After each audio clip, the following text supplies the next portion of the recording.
Well, welcome to this week's Bushel Up. Brandon here coming to you live from Aurora.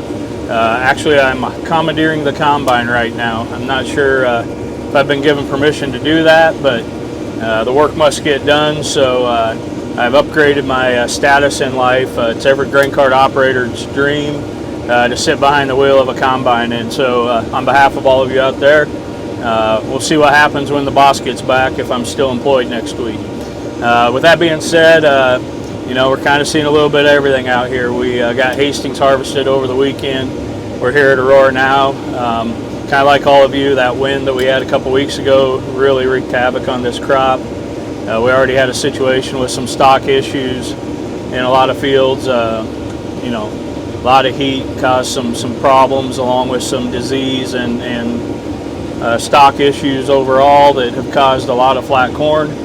We kind of got a mixed bag here at Aurora. Some hybrids are, you know, broke off at the top. Some are bent at the bottom. A little bit of everything depending on hybrid and population, and most importantly, how much water stuff got. So just remind everybody, be safe. I know there's a lot of crawling in and out of combines now, maybe trying to feed some stuff in as down plants maybe build up.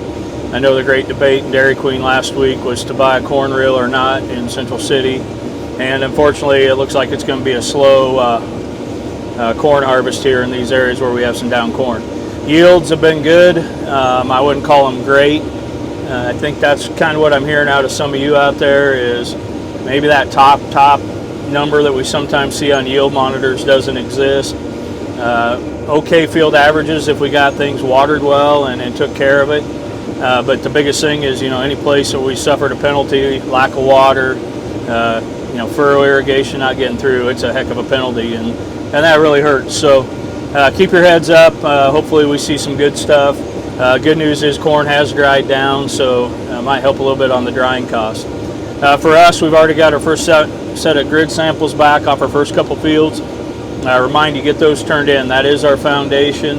That's going to be what we build next year's crop off of.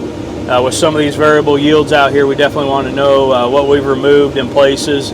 We're seeing, you know, 100 to 150 bushel swings within a field, so that's a different removal. That's going to create some variability. We want to make sure we account for nutrient removal on the PK and micronutrient side, and most importantly, let's know what we have for nitrogen out here. Maybe we over applied where we're not getting some of the yields, and so we might be able to take a credit next year that will help economically. So get those turned in. We love to follow the combine so we can get results back, get our dry on, get it worked in, get our cover crop going, and move on to next year. So with that, everybody stay safe out there. Wish me luck when the boss gets back. Hopefully I don't get kicked out or worse, and I'll try to keep this thing between the rows.